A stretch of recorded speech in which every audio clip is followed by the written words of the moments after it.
Active Investor here, bringing you another independent analysis. This time we're taking a look at ticker symbol PTX. That's Pernix Therapeutics Incorporated. The chart we have today, a 1 hour chart, each candlestick representing 1 hour of trading.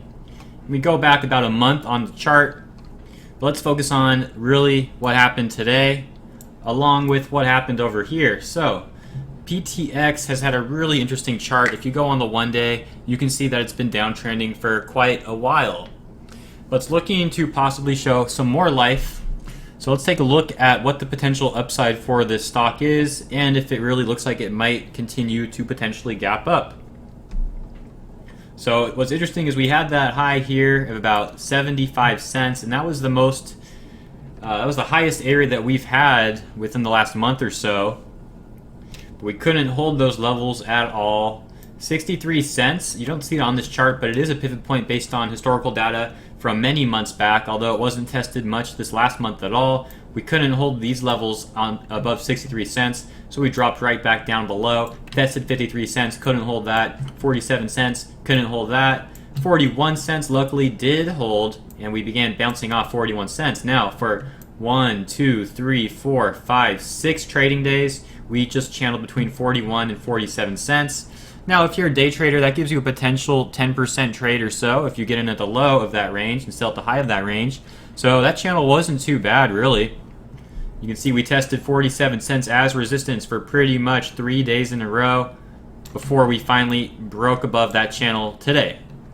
So we opened today right around 48 cents, high of the day, closing right about 54 cents. So the trend is looking a lot better today. What's interesting is you can see here, our candles literally bounced right off that moving average, that 13-period fast moving average. Taking a look at our moving averages in general, you can see that we're in the perfect formation for a run to happen.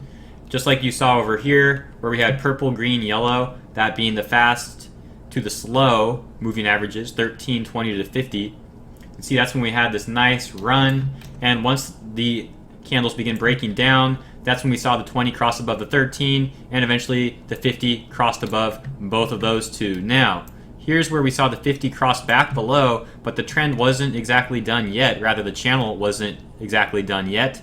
We still had these other two moving averages converging together. Eventually, we had the divergence here, and everything is starting to look really good. So 53 cents could be considered support now that we closed above that. For trailing support, we have 50 and a half cents, really, 56, 50 and a half.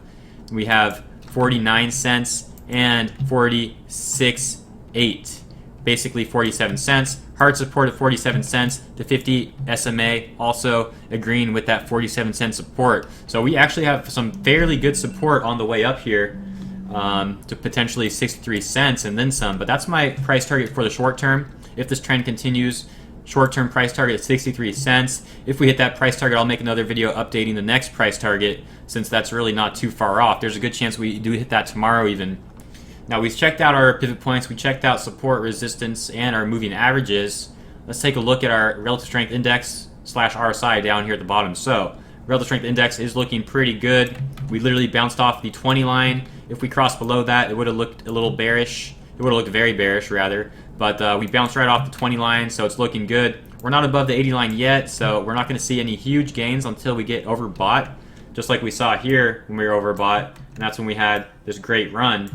So we're well on our way to overbought, though, almost progressing to the 80 line. So the RSI is looking good, the moving averages are looking good, the support is looking good. So everything's looking good for a run to 63 cents. So I'm definitely going to be watching this stock tomorrow. And if it does break 63 cents, like I said, I'll update the analysis with a new price target, since PTX does have a really nice potential gap up since it's been downtrending for so long and it's had some major selling off. So let's hit 63 cents and then we'll see what comes from there. If you guys have any questions, leave a comment below. Love to hear what you guys have to think about PTX. And if that's it, well, I'll catch you in the next analysis. Have a good day, and I'll catch you then.